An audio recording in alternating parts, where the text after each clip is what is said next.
जी, ये जो हमारा थर्ड मॉड्यूल है एचआर मैनेजमेंट और जो हमारा फोर्थ मॉड्यूल है क्वालिटी मैनेजमेंट का, वो ज़्यादा कंटेंट्स नहीं है उनके, तो उम्मीद है कि वो हम ज़रा जल्दी कवर कर लेंगे। तो मैं कोशिश करूँगी, अगर आप लोगों को मसला नहीं है तो मैं इस वीक में और नेक्स्ट वीक में कुछ एक्सटेंडेड क्लास ले लूँ, तो आप लोगों का कोर्स ख़त्म हो सकता है नेक्स्ट वीक में। ठीक है, तो कोशिश करें कि अगर जो आप लोगों की क्लास जैसे है तो अटेंडेंस में ले लूँगी, बाकी के कंटेंट्स जो हैं वो आप रिकॉर्डिंग के थ्रू समझ लें। हो जाएगा ऐसे? मैम फिर बाद में हम क्या करेंगे अगर नेक्स्ट वीक बाद में कंप्लीट है? नहीं, नेक्स्ट वीक तो चलेंगी ना क्लासेस, उसके बाद फिर आप लोगों की जो असाइनमेंट और क्विजेस हैं जब कोर्स ख़त्म हो जाएगा वो मैं वीकली आप लोगों को दे दूँगी। बाकी लेक्चर्स भी नहीं होंगे, कोर्स ख़त्म हो जाएगा ज़ाहिर है तो। और मैम अगर कुछ ठीक है। रिवीन वगैरह हो जाए तो वो भी। ठीक है, वो आप लोग मुझे बता देना देखकर। वंस अ वीक, इस ज्यादा नहीं मैम, अच्छा है हमें टाइम मिल जाएगा, छुट्टियां ठीक है, मनाएंगे। हाँ, वो आप बता दें, मुझे मसला नहीं। मुझे लग रहा था कि जैसे रमज़ान आ रहा है तो ज़रा हम अगर पहले ख़त्म कर सकते हैं तो कर लें। लास्ट टाइम तो एक्चुअली ये MS टीम्स नहीं था ना, हम लोग रिकॉर्डिंग करके स्टूडेंट्स से लिंक शेयर करते थे, तो मैंने लास्ट टाइम भी LCA के ऑलमोस्ट 1.5 मंथ्स के लेक्चर्स इकट्ठे रिकॉर्ड करके स्टूडेंट्स से शेयर कर लिए थे। फिर जब उन्हें ज़रूरत पड़ती थी तो हम कोई इस तरह से वो मुझे व्हाट्सएप कर देते थे, या कोई हम एंड पे हमने एक सेशन रख लिया था, उसमें उन्होंने अपनी प्रॉब्लम डिस्कस कर लिए थे। लेकिन वो चूँकि टेक्निकल कोर्स था इसलिए उसमें ज़रा ज़्यादा ज़रूरत थी। इसमें हो सकता है आपको बहुत ज़्यादा ज़रूरत ना पड़े। अगर आपको हुई प्रॉब्लम तो मेरे ख्याल में शायद प्रोजेक्ट मैनेजमेंट वाले में शायद आप लोगों को कुछ समझने में इशू हुआ हो। बाकी तो मेरे ख्याल में आसान चीज़ें हैं, लेकिन अगर किसी टॉपिक में भी आपको लगता है कि मज़ीद देखने की ज़रूरत है तो हम उसको देख लेंगे किसी टाइम पे भी, जब भी आप फ्री होते हैं। ठीक है ऐसे फिर? जी आयमा? यस ठीक है मैम मैम। सही। ठीक है, चलें, ठीक है। Thank you. हम स्टार्ट करते हैं अपना third module, that is about HR management. क्या आपके ख्याल में इसमें हमें क्या पढ़ना चाहिए? वैसे कितनी नॉलेज आपको होनी चाहिए HR मैनेजमेंट की, आपके ख्याल में, बीइंग एन इंजीनियर? क्योंकि वैसे तो ये पूरी मैनेजमेंट की फील्ड है ना, जो जैसे इवन मैनेजमेंट के एरियाज में भी जो लोग जाते हैं मास्टर्स या PhD करने के लिए, उसमें HR के अंदर भी फर्दर बहुत यूँ समझ लें कि नैरो डाउन करते हैं हम टॉपिक्स को। तो HR के अंदर भी कुछ टॉपिक्स होते हैं जिनके ऊपर पूरी पूरी PhDs होती हैं। ठीक है, तो लेकिन आपके ख्याल में आप कितना अंडरस्टैंड करना चाहेंगे HR मैनेजमेंट को?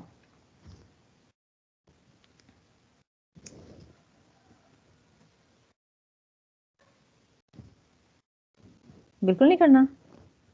मैम क्योंकि एक इंजीनियर के नीचे काफी लोग टेक्नीशियंस वगैरह काम कर रहे होते हैं, तो वो हम्म, इतने ज्यादा लोगों को मैनेज करना, वो ठीक है। रिसोर्स ही होती है ना एक इंजीनियर की, या किसी प्लांट पे वो मैनेजर है अगर, तो उन हम्म, सबको देखना, उस टाइप का हमें ज़रूरत पड़ सकती है। हम्म।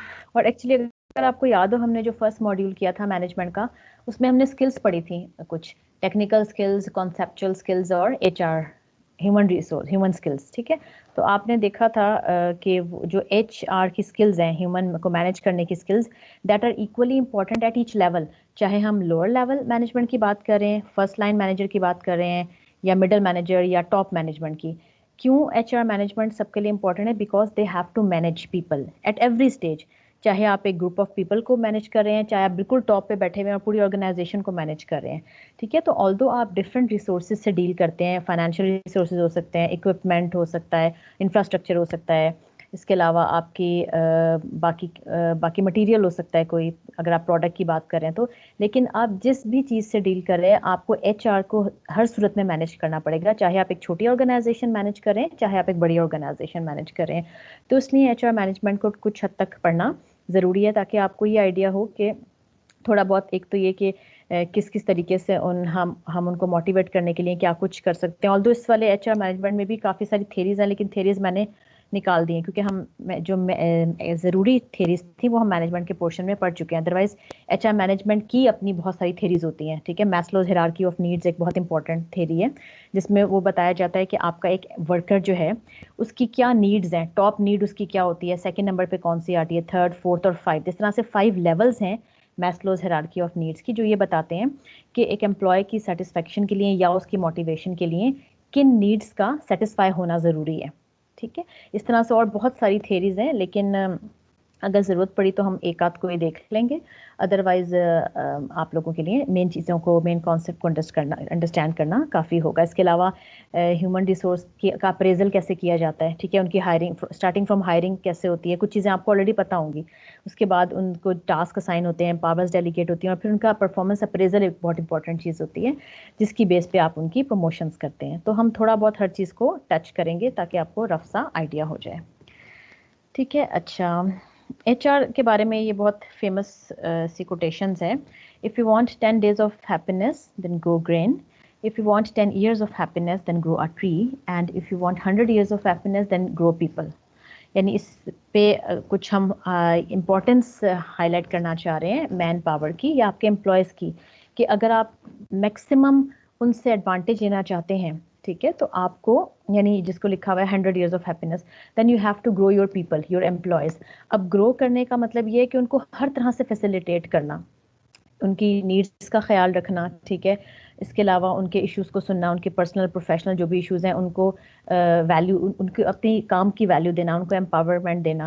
इसके अलावा उनकी अपनी प्रोफेशनल ग्रोथ का भी ख्याल करना, ठीक है। तो अगर आप ये सारी चीज़ें जो हैं वो इनकॉर्पोरेट करेंगे अपने सिस्टम्स के अंदर, तो डेफिनेटली आपके जो वर्कर्स हैं, एक तो उनका टर्नओवर रेट कम होगा। टर्नओवर मींस कि आपको वो छोड़ के बहुत जल्दी जल्दी जा नहीं रहे हैं आपकी कंपनी को, और उसके अलावा वो सेटिस्फाई होंगे। तो डेफिनेटली वो जब तक जब तक जिंदा है कह लें, या जब तक वो कर सकते हैं, आपके ऑर्गेनाइजेशन का ही पार्ट बने रहेंगे और उसकी सक्सेस के लिए काम करेंगे, ठीक है। तो इसलिए हम कहते हैं कि बहुत सारी ऑर्गेनाइजेशन, चाहे वो फाइनेंशियल जितनी भी स्ट्रांग हो, अगर उनकी मैन पावर अच्छी ना हो तो वो ज़्यादा अरसे तक सर्वाइव नहीं कर सकती या अपने आप को सस्टेन नहीं कर सकती। वो बिल्कुल स्टैटिक होके तो अपनी आउटपुट देंगी, लेकिन कुछ नया या इनोवेशन या इस टाइप की चीज़ें करके वो एक डाइवर्सिटी नहीं ला सकेंगे अपनी चीज़ों के अंदर।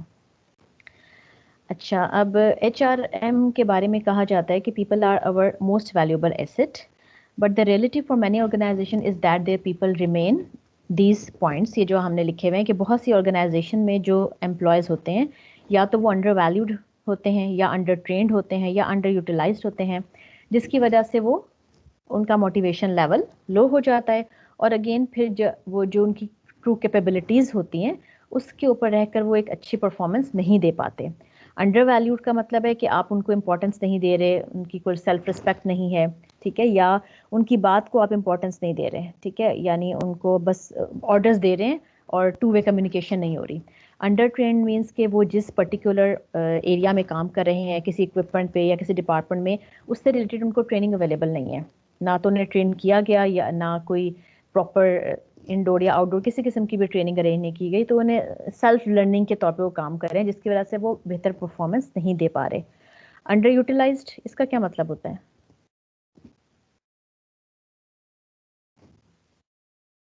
मैं मतलब उनकी एबिलिटीज को फुली यूज ना करना।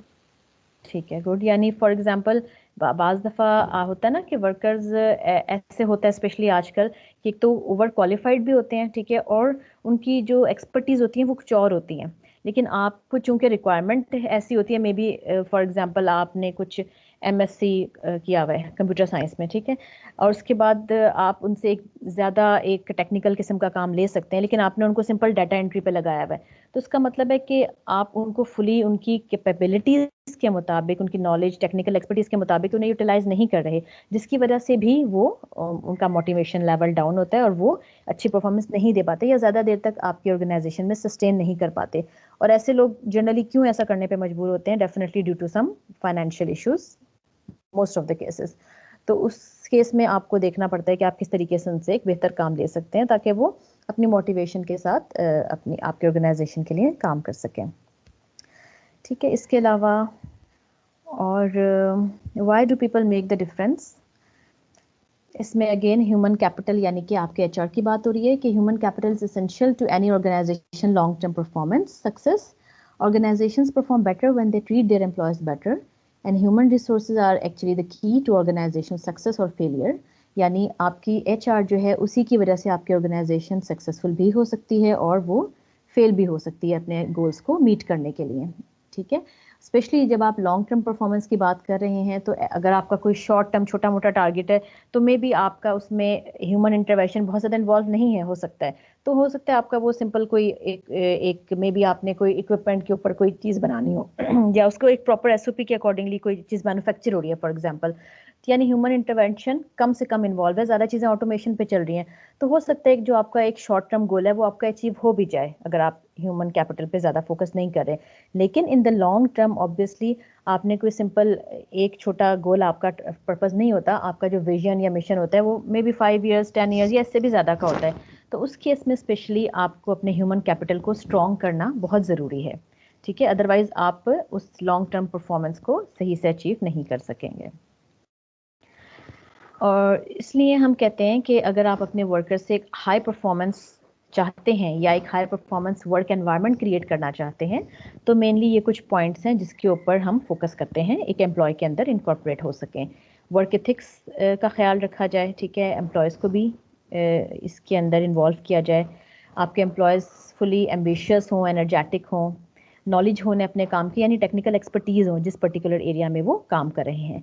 इसके अलावा अगर उनका काम ऐसा है, मे बी R&D की अगर हम एग्जांपल लें, तो क्रिएटिविटी भी उनसे रिक्वायर्ड होगी। हर स्टेज पे क्रिएटिविटी में भी रिक्वायर्ड ना हो, ठीक है। अगर आप शॉप फ्लोर लेवल की यानी बिल्कुल लोअर लेवल की बात कर रहे हैं, तो वहाँ पे हो सकता है क्रिएटिविटी इन्वॉल्व ना हो, सिंपल आपको एक मशीन को ऑपरेट करना हो डेली बेसिस पे, ठीक है। तो ये कोई फिक्स नहीं है, depending upon the type of job. ये कुछ चीज़ें जैसे क्यूरियोसिटी या क्रिएटिविटी, ये वाली चीज़ें हम जॉब के साथ रिलेट करते हैं। मोटिवेशन हर स्टेज पे ज़रूरी है, sincerity, curiosity, judgement and maturity, यानी एक्सपीरियंस के साथ वो कैसे डिसीजन लेते हैं, इसमें वो चीज़ कवर हो जाती है। इंटीग्रिटी, ऑनेस्टी, ये भी हमें हर लेवल पे रिक्वायर्ड होता है सब एम्प्लॉयज़ से। अच्छा, अब स्ट्रेटेजिक ह्यूमन रिसोर्स मैनेजमेंट, अब जब आप HR के साथ लगा देते हैं ना स्ट्रेटेजिक का वर्ड, तो इसका मतलब है कि अब ये कंपनी टू कंपनी चीज़ वेरी करेगी कि आपने अपनी HR को मैनेज करने के लिए क्या स्ट्रेटजी बनाई है, क्या कोई स्पेशल स्ट्रेटजी बनाई है, या आप नॉर्मल रूटीन में काम कर रहे हैं, हायरिंग जैसे हुई, उसके बाद टास्क असाइन हुआ, पावर डेलीगेट हुई और गोल्स को अचीव करना, इस चीज़ को मॉनिटरिंग कर रहे हैं आप, ठीक है। मेनली जो इम्पोर्टेंट पैरामीटर्स या कह लें या स्टेप्स होते हैं HR की मैनेजमेंट में, उसमें क्या कुछ होता है। फर्स्ट लेवल पे हमें क्या करना होता है, you have to attract a quality workforce. अब अट्रैक्ट करने में क्या चीज़ें आ जाएंगी कि आपने एक तो सबसे पहले HR की प्रॉपर प्लानिंग करनी है, ठीक है। HR human resource planning, recruitment and selection. Recruitment का मतलब होता है कि जब आपके पास कोई पोस्ट आती है, आप उसको एडवर्टाइज करते हैं, लोग अप्लाई करते हैं, आपके पास एक पूल ऑफ कैंडिडेट्स क्रिएट हो जाता है, ठीक है। यानी अब आपके पास एप्लीकेशंस आ गई हैं, अब आपने उसकी स्क्रूटनी करनी है, ठीक है। अब स्क्रूटनी डिफरेंट बेसिस पे हो सकती है। आप हो सकता है पहले कोई GPA वगैरह देखें, सेकंड नंबर पे आप उनका टेस्ट कंडक्ट कराएं, फिर आप जो है वो उनका इंटरव्यू कंडक्ट कराएं, फिर आपका कोई मेडिकल का हो सकता है स्टेप हो। तो ये सारे स्टेप जो हैं ये सिलेक्शन वाली फेज में आते हैं, और रिक्रूटमेंट वहाँ तक होती है कि अच्छा, you have created a pool of candidates and now you have to select from those list of maybe 100 candidates, 200 candidates, जितने भी आपको रिसीव हुए हैं एप्लीकेशन। तो एक्चुअली रिक्रूटमेंट और सिलेक्शन मिलके एक हायरिंग का प्रोसेस कंप्लीट करते हैं। देन सेकंड स्टेप में हमारे पास आता है डेवलपिंग अ क्वालिटी वर्कफोर्स। अब जैसे इसके नाम से ऑब्वियस है कि आपने अपनी वर्कफोर्स को डेवलप करना है, तो डेवलप करने में मेनली ये सारी चीज़ें आ जाती हैं कि सबसे पहले आपके एम्प्लॉय की ओरिएंटेशन होगी। ये क्या होता है एम्प्लॉय ओरिएंटेशन? मैम अगर मतलब उसका शुरू वाले डेज हैं तो उसको उसके काम के बारे में बताते हैं कि कैसे करते हैं, डिफरेंट डिपार्टमेंट्स के बारे में बताते हैं। ठीक है, बिल्कुल। जैसे आप लोगों की स्टूडेंट ओरिएंटेशन भी होती है ना, आपको एक विजिट कराया गया होगा, IST का लैब्स दिखाई गई होंगी, थोड़ा बहुत आपको रूल्स एंड रेगुलेशंस के बारे में बताया गया होगा। तो इसी तरीके से जब नई हायरिंग होती है तो उनका भी एक प्रॉपर एक ऑफिशियल एक लेटर आता है जो कि मेल किया जाता है पूरे डिपार्टमेंट को भी नहीं बल्कि पूरे ऑर्गेनाइजेशन को in most of the cases. और फिर पता चलता है कि अच्छा किस किस जगह पे आपने विजिट करना है, और आपको कुछ रूल्स, कोई हैंडबुक शेयर की जाती है। बाज़ दफ़ा छोटा मोटा इंटरव्यू भी अरेंज किया जाता है। इंटरव्यू तो नहीं कह लें, छोटी मोटी आप कह लें मीटिंग कह लें, जिसमें आप शेयर करते हैं अपने तमाम इंपॉर्टेंट चीज़ों को, और जिस डिपार्टमेंट में उसने काम करा होता है वहाँ पे ओरिएंटेशन होती है, उसके बारे में बताया जाता है कि क्या क्या टास्क उसे परफॉर्म करने होंगे, एक ओवरऑल समरी सी दी जाती है। इसके अलावा जिस पर्टिकुलर डिपार्टमेंट में उसकी पोस्टिंग होती है आपके एम्प्लॉय की, वहाँ उससे रिलेटेड अगर रिक्वायर्ड है तो कोई ट्रेनिंग और डेवलपमेंट का काम किया जाता है। अगर में ये उस केस में ज़्यादातर होता है कि अगर आपके कैंडिडेट्स जो हैं या आपका जो न्यूली इंडक्टेड एम्प्लॉय है वो फ्रेश है, अगर वो एक्सपीरियंस्ड होता है तो ये वाला पोर्शन फिर जनरली नहीं अप्लाई होता उसमें। एंड देन परफॉर्मेंस अप्रेजल, जो कि बहुत इंपॉर्टेंट चीज़ होती है एम्प्लॉय के लिए, उसकी मोटिवेशन के लिए, यानी उसकी परफॉर्मेंस को ग्रेड किया जाए। अप्रेजल का मतलब जैसे हमें ऐसे लगता है जैसे पॉजिटिव हमेशा पॉजिटिव ही होगा, तो ये ज़रूरी नहीं है। परफॉर्मेंस अप्रेजल का मतलब होता है कि आपने उसकी एक्चुअली इवैल्यूएशन की है, ठीक है, अप्रेज किया है। अगर आपकी उसकी performance up to the mark है, अकॉर्डिंग टू द स्टैंडर्ड है, तो डेफिनेटली आप उसको ज़्यादा ग्रेड करेंगे, ठीक है। अगर लो है तो उसके फिर डिफरेंट चीज़ें होती हैं, वो हम आगे जाके पढ़ेंगे। आप वर्बल वार्निंग्स भी दे सकते हैं, ठीक है, लेटर इशू कर सकते हैं। इसके अलावा मे बी सैलरी कट्स हो जाते हैं और इन एक्सट्रीम केसेस डिसमिसल भी हो जाता है, लेकिन जो कि बहुत ही रेयर होता है। थर्ड जो पॉइंट है that is maintaining a quality workforce, यानी अब आपने एक तो फर्स्ट 2 स्टेप्स में अट्रैक्ट किया यानी कि हायर किया, उसके बाद डेवलप किया according to the needs of the department, और जो थर्ड नंबर पे आती है चीज़ वो है कि अब आपने उसको मेंटेन करके रखना है, या ये कह लें कि अपने एम्प्लॉय को रिटेन करना है, ठीक। उसके लिए अब ये कुछ इंपॉर्टेंट क्या काम होते हैं, एक तो कैरियर डेवलपमेंट की तरफ फोकस करना ज़रूरी है, यानी अगर एम्प्लॉय प्रोफेशनली ग्रो करना चाह रहा है, जो कि आपके ऑर्गेनाइजेशन के लिए भी फ़ायदेमंद चीज़ है, तो आपने उसके लिए स्टेप्स लेने हैं। वर्क बैलेंस लाइफ, यानी आपने उसको बहुत ही ओवरलोड नहीं कर देना कि उसकी अपनी जो पर्सनल लाइफ है वो बिल्कुल ही डिस्ट्रॉय हो जाए। एक बैलेंस रखते हुए उसको जो भी पावर्स देनी है या जो भी टास्क डेलीगेट करना है वो किया जाए। कंपनसेशन एंड बेनिफिट्स, यानी इसमें आपकी आ जाती है सैलरीज और बाकी के पर्क्स और प्रिविलेजेस, यानी कि और क्या क्या चीज़ें आप उसको प्रोवाइड कर रहे हैं सैलरी के साथ। एडिशनल मेडिकल हो गया, और हायरिंग हो गई, हायरिंग वो जो हाउस रेंट होता है उसके लिए वर्ड यूज़ किया जाता है। इसके अलावा मे बी कैफेटेरिया में कोई फैसिलिटी दी गई है, इसके अलावा ट्रांसपोर्ट फैसिलिटी दी गई है, ये सारी की सारी चीज़ें इसके अंदर आ जाती हैं बेनिफिट्स के अंदर। एम्प्लॉय रिटेंशन एंड टर्नओवर, यानी कि आपने एम्प्लॉय को रिटेन करके रखना है, ठीक है। टर्नओवर रेट कम से कम होगा, यानी कि आपके employees without any reason, solid reason आपकी कंपनी को छोड़कर नहीं जाएंगे। एंड लेबर मैनेजमेंट रिलेशनशिप्स, यानी ये बात सिचुएशन में थोड़ा थोड़ा हम इसको यूनियंस जो होती है ना उनके साथ रिलेट कर सकते हैं। तो यूनियंस ज़रूरी नहीं है कि उससे हमारे जहन में कोई नेगेटिविटी आती है, तो यूनियंस का पर्पज़ सिर्फ यही नहीं होता कि उन्होंने कोई स्ट्राइक करवानी है, ठीक है, लेकिन वो पॉजिटिव भी हो सकता है, यानी उन्होंने बस रिलेशनशिप को एक अच्छा एटमॉस्फेयर मेंटेन करके रखना है, और अगर उनके कहीं राइट्स उन्हें लग रहा है कि नहीं मिल रहे लेबर को, तो वो राइट्स जो हैं उनके लिए जो भी कंप्लेन है रजिस्टर करवानी है हायर अथॉरिटीज़ को, तो उसके लिए जनरली एक छोटी सी बॉडी बनाई जाती है लेबर मैनेजमेंट रिलेशनशिप के लिए, कि एक ईजी कम्युनिकेशन हो जाए लेबर की टूवर्ड्स द हायर अथॉरिटीज़। तो ये 3 एक्चुअली स्टेप्स हैं अगर आप अपनी एचआर को अच्छे तरीके से मेंटेन करना चाहते हैं, रिटेन करना चाहते हैं, और उनसे फुल उनकी एनर्जी के मुताबिक या उनकी कैपेबिलिटीज़ के मुताबिक काम लेना चाहते हैं। अच्छा, जिस तरीके से जी जी कैरियर डेवलपमेंट में मैम ये भी आ जाता है ना कि मिसाल के तौर पे बैचलर की डिग्री पे आपको जॉब मिल जाए, फिर ऑर्गेनाइजेशन की तरफ से आपको अगर मास्टर करना है तो वो आप अपनी तरफ से करते हैं या वो बिल्कुल ऑर्गेनाइजेशन की तरफ से होती है? ये दोनों केसेस होते हैं। अगर ऑर्गेनाइजेशन करवाती है ना तो वो फिर साथ बॉन्ड फिल करवाती है, जैसे हमारे आईएसटी में भी डिफरेंट फैकल्टी मेंबर्स जाते हैं जिस एक प्रोग्राम के ऊपर जिसे कहा जाता है एफडीपी, फैकल्टी डेवलपमेंट प्रोग्राम। उसमें अब जो है इंस्टीट्यूट वो खुद सारी की सारी जो कॉस्ट है वो बियर करता है, ठीक है, लेकिन साथ ही ना जाने से पहले कुछ बॉन्ड फिल करवाया जाता है एम्प्लॉय से। वो इसलिए करवाया जाता है कि अब आपकी ऑर्गेनाइजेशन जो है अगर वो इतना पे कर रही है, ठीक है, आपके लिए, सिर्फ ये देखते हुए कि हम फॉर एग्जांपल आप टीचिंग की एग्जांपल ले सकते हैं कि अभी एक बीएस डिग्री के साथ आपका जो एम्प्लॉय है वो सिर्फ लैब करवा रहा है, ठीक है। ऑर्गेनाइजेशन थोड़ा सा ज़रा फ्यूचरिस्टिक होते हुए देखती है कि अच्छा हम अगर इनको एमएस करवाएंगे तो ये कोर्स पे पढ़ा सकेंगे, ठीक है, और फर्दर इनकी क्वालिफिकेशन इंप्रूव होगी तो डेफिनेटली आर&डी में भी कुछ ना कुछ इंप्रूवमेंट आएगी। तो इसलिए वो इतना जो है वो एक्स्ट्रा पेन लेकर, एक्स्ट्रा फाइनेंसेस लगाकर इंडिजिनस भी करवाते हैं। बाद सिचुएशन में वो फॉरेन मास्टर्स के लिए भी भेजते हैं, पीएचडी के लिए भी भेजते हैं, लेकिन फिर क्योंकि उसके साथ इतनी कॉस्ट एसोसिएटेड होती है तो वो बॉन्ड फिल करवाया जाता है कि आपके पर्टिकुलर एम्प्लॉय ने एमएस या पीएचडी करने के बाद एटलीस्ट आकर में भी 3 या 5 ईयर ज़रूर सर्व करना है, क्योंकि अदरवाइज अगर इस तरह का काम ना किया जाए तो बाद सिचुएशन में ऐसे भी होता है कि जो आपके वर्कर्स हैं उन्हें बाहर फॉर एग्जांपल वो गए एमएस के लिए, उन्हें उधर बहुत अच्छी अपॉर्चुनिटी मिल गई और फिर वो वहीं पे सेट हो गए, फिर उन्हें ज़रूरत नहीं महसूस हुई कि अच्छा वो पाकिस्तान आए वापस अपने इंस्टीट्यूट को सर्व करें। और ये बहुत कॉमन है, बहुत ज़्यादा ऐसे हुआ है पास्ट में कि लोग वापस नहीं आते। ठीक है, तो ये इसके लिए फिर जो रूल्स एंड रेगुलेशन में मज़ीद जो है ना स्ट्रिक्टनेस इनकॉर्पोरेट की जाती है। पहले फ्लेक्सिबिलिटी रखी जाती थी बहुत ज़्यादा, एक जेनेरिक सा बॉन्ड होता था, लेकिन अब उसके साथ बहुत ज़्यादा चीज़ें मज़ीद एसोसिएट की जाती हैं ताकि ये मेक श्योर किया जा सके कि आपका जो एम्प्लॉय है वो वापस आए, या अगर उसने वापस नहीं आना तो एटलीस्ट वो फिर ये जितनी भी कॉस्ट बियर की गई है वो रिटर्न करें। तो इस तरह से कुछ बनाया जाता है रूल्स और कुछ गाइडलाइंस की जो कि आपके फिर स्कॉलर के साथ शेयर की जाती हैं जाने से पहले।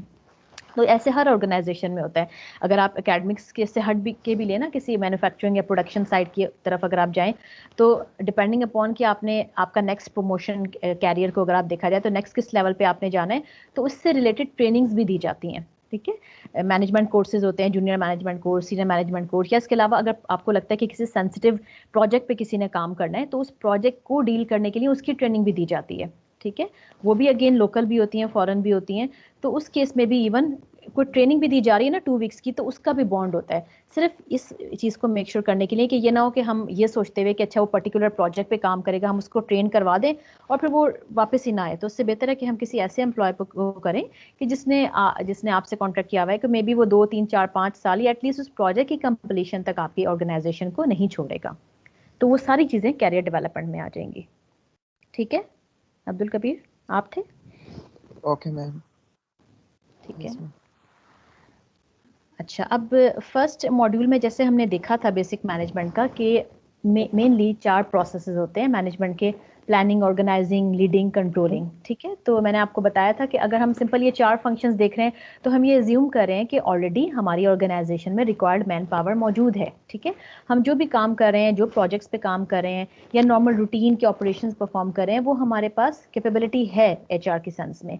लेकिन अगर आप फॉर एग्जांपल ये इस चीज़ को भी बीच में डालना चाह रहे हैं और अब चूंकि हम एचआर को सेपरेट ही देख रहे हैं एज अ सेपरेट मॉड्यूल, तो हमने ये एक थर्ड मॉड्यूल आपको नया नजर आ रहा होगा इसमें, दैट इज स्टाफिंग, यानी planning, organising, staffing, then leading and controlling. तो स्टाफिंग का मतलब है हम ये एज्यूम कर रहे हैं कि अभी हमारे पास मैन पावर नहीं है या उतनी नहीं है कि जितनी हमारी ऑर्गेनाइजेशन को चाहिए। तो फिर स्टाफिंग के अंदर हमें वो सारा कुछ देखना पड़ता है, starting from the creation of job, कि जॉब कैसे क्रिएट हुई। ठीक है, और उसको कैसे एडवर्टाइज किया गया, एप्लीकेशंस आई, फिर क्या कुछ हुआ, किन स्टेप से गुजर के हमारा हायरिंग प्रोसेस कंप्लीट हुआ, फिर कहाँ प्लेसमेंट हुई और कैसे टास्क असाइन हुआ, और उसके बाद फिर जितने भी एसोसिएटेड होते हैं ना जो भी पर्टिकुलर आप कह लें एम्प्लॉय से रिलेटेड एक्शंस होते हैं या एरियाज होते हैं, वो सारे का सारा डील करने के लिए फिर पूरा डिपार्टमेंट बनाया जाता है जिसे हम एचआर डिपार्टमेंट कहते हैं।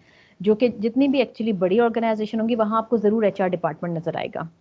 ठीक है, क्योंकि ज़्यादा एम्प्लॉयज़ होते हैं तो फिर उनके इश्यूज़ भी ज़्यादा होते हैं, उनको उनकी जो है वो सैलरीज पैकेजेस वो मॉनिटर करना, उनके मेडिकल को डील करना, उनके ट्रांसपोर्ट को डील करना, उनके मैसिंग को, और बाकी बहुत सारी चीज़ें होती हैं। तो वो सारी की सारी फिर स्टैंड अलोन डिपार्टमेंट एक बनाया जाता है कि जो जिनसे आपके एम्प्लॉयज़ डायरेक्ट इंटरेक्ट करते हैं, और वो सारी की सारी चीज़ें फिर उस एचआर डिपार्टमेंट की रिस्पॉन्सिबिलिटी में आ जाती हैं। जैसे हम उसके लिए एस्टैब्लिशमेंट का वर्ड भी यूज़ करते हैं, तो वो एक ही चीज़ होती है। अच्छा, अब ये वही चीज़ें एक दफ़ा इसको देख लेते हैं कि प्लानिंग की फेज़ में एक्चुअली आपका गोल्स और स्टैंडर्ड्स डिफाइन किए जाएंगे। ठीक है, विजन, मिशन, वो सारी चीज़ें आ जाती हैं, और रूल्स और प्रोसीजर यानी किस तरीके से, किस प्रोसेस को फॉलो करके आपने अपने गोल अचीव करने हैं, और फिर उसके लिए अकॉर्डिंगली आपने प्लान्स क्या बनाने हैं और फोरकास्टिंग क्या होगी। फोरकास्टिंग यानी मे बी आप फ्यूचरिस्टिक होते हुए देख रहे हैं कि इन फ्यूचर आज से 4-5 साल के बाद आप की क्या रिक्वायरमेंट है, या आपने ब्रेक डाउन कैसे किया हुआ है अपने गोल्स का, तो सब कुछ इसमें कवर हो जाता है। ऑर्गेनाइजिंग में आपने या आपके जहन में होना चाहिए कि हम अपना डेलीगेट कर रहे हैं काम, टास्क असाइन कर रहे हैं, तो उसके लिए क्या होगा, टास्क डेफिनेटली नैरो डाउन किए जाएंगे। जैसे इसको आप प्रोजेक्ट मैनेजमेंट के साथ भी लिंक कर सकते हैं कि प्रोजेक्ट को हम एक्टिविटीज़ में जब ब्रेक डाउन करते हैं ना, तो डिफरेंट टास्क होते हैं, वो हर टास्क किसी आप इंडिविजुअल या एक टीम को भी असाइन कर सकते हैं। डिपार्टमेंट्स मीन्स अब जाहिर है आप जो भी काम करें उसमें एक डिपार्टमेंट तो इन्वॉल्व नहीं है, मे बी 4-5 हो, तो डिपार्टमेंट वाइज भी आप पावर्स और डेलीगेट कर सकते हैं या टास्क असाइन कर सकते हैं। फिर authority and communication and then coordinating, यानी ये जो पूरा ऑर्गेनाइजिंग वाला पोर्शन है ना, इसमें आपके जहन में ना जो ऑर्गेनोग्राम होता है ना किसी ऑर्गेनाइजेशन का, वो आप अपने जहन में ला सकते हैं कि हर डिपार्टमेंट का कोई हेड है, उसके अंडर कोई कोऑर्डिनेटर है, फिर नीचे उसके बाकी के वर्कर्स हैं, और इस तरह से टास्क असाइन होता है। तो यानी एक पूरा चार्ट जो बनता है वो इस ऑर्गेनाइजिंग की एक्टिविटी के अंदर कवर होता है। स्टाफिंग में ये सारा कुछ आ जाता है, ठीक है, जो एक्चुअली एचआर में हम पढ़ेंगे। हायरिंग, रिक्रूटमेंट, सिलेक्शन, यानी कि hiring is actually a combination of recruitment and selection. Performance standard यानी गोल की टर्म्स में बात हो रही है। कंपेंसेशन, सैलरी पैकेजेस की बात हो रही है। इवेल्युएटिंग परफॉर्मेंस, उनका परफॉर्मेंस अप्रेजल हो रहा है, ठीक। काउंसलिंग, काउंसलिंग की जरूरत कब पड़ सकती है या जरूरत नहीं है? मैम मसले मसाइल चल सकते हैं आपके स्टाफ के साथ तो तब। ठीक है, तब भी, या आपको लगता है कि फॉर एग्जांपल एक वर्कर अच्छा भला काम कर रहा था पिछले कुछ अरसे में, लेकिन अभी मे भी कुछ टाइम से आप देख रहे हैं कि उसकी परफॉर्मेंस डिग्रेड होना शुरू हो गई है किसी वजह से, तो आपको नहीं आइडिया हो रहा, तो आप उससे काउंसलिंग कर सकते हैं, उससे डिस्कशन कर सकते हैं, छोटी सी मीटिंग अरेंज कर सकते हैं, ताकि आप ये हाईलाइट कर सकें कि एक्चुअली वो किसी प्रोफेशनल या किसी पर्सनल प्रॉब्लम में तो नहीं इन्वॉल्व, तो फिर आप इस तरह से उसको ओवरकम कर सकते हैं, उसकी हेल्प कर सकते हैं किसी सेंस में, जो भी आपकी कैपेबिलिटीज में हो। जी मैम, काउंसलिंग एचआर के अंडर ही आता है या ये एचआर वाले काउंसलर्स वो करते हैं, हायर करते हैं? दोनों तरह होता है। जैसे ये अगर फॉर एग्जांपल एचआर के पास नहीं है कोई प्रॉपर काउंसलर, अगर है तो बहुत अच्छी बात है। और जो अच्छी ऑर्गेनाइजेशन होती है ना, जो कि वाकई इस चीज़ को बहुत ज़्यादा इंपॉर्टेंस देती हैं अपनी एचआर को, तो उन्होंने एक प्रॉपर काउंसलर हायर किया हुआ होता है। इवन यूनिवर्सिटीज़ में भी बाज़ यूनिवर्सिटीज़ ने रखा हुआ होता है कि स्टूडेंट्स को कोई इश्यूज हो तो वो वहाँ पे चले जाते हैं उनसे डिस्कस करने के लिए, चाहे पर्सनल है चाहे कोई प्रोफेशनल है।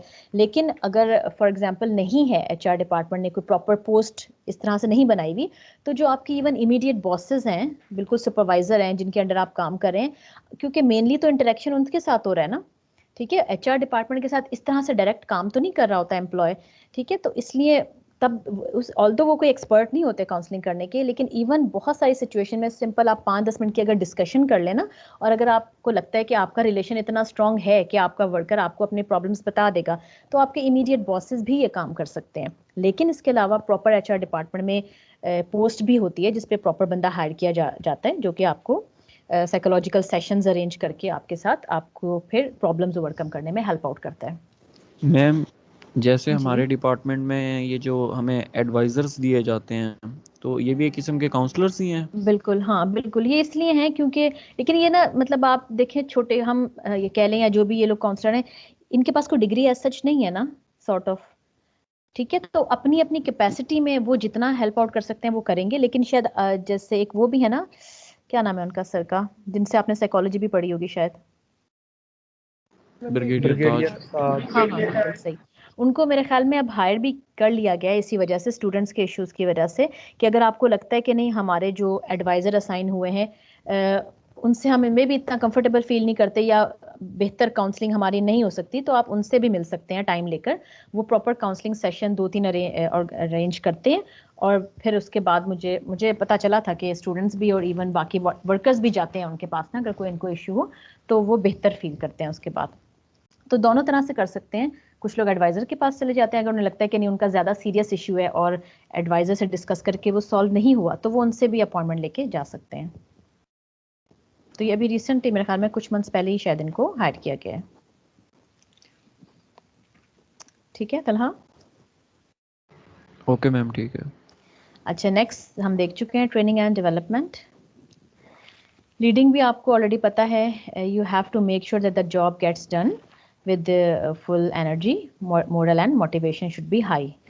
Controlling, you have to compare the results with your standards, comparing actual performance to the required target value, and take corrective action whenever is required.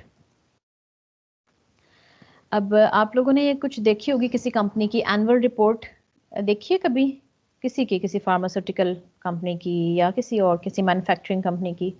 Net पे आप देखें ना, किसी बैंक्स की भी होती है, इवन हर कंपनी की, चाहे पब्लिक है प्राइवेट है, उनकी कोई ना कोई एनुअल रिपोर्ट बनी ही होती है, ठीक है, जिसमें वो पूरे साल का ना अपना बताते हैं, थोड़ा सा एसेट को भी डिस्कस करते हैं, कोई अगर नई प्रोडक्ट उन्होंने इंट्रोड्यूस कराई है, या अगर आप बैंक की बात करें तो नई कोई स्कीम उनकी आई है तो वो भी उसमें डिस्कस की जाती है। इसके अलावा जो उनका ऊपर फाइनेंशियल रिजल्ट होता है, यानी कि जो आपका कैश फ्लोज इनवर्ड आउटवर्ड, या बैलेंस स्टेटमेंट, आपने शायद वर्ड सुना हो, नहीं सुना तो ये आप आगे जाके अपने कोर्स में पढ़ेंगे एक एंटरप्रेन्योरशिप में कि बैलेंस स्टेटमेंट क्या होती है, वो कैसे बनाई जाती है।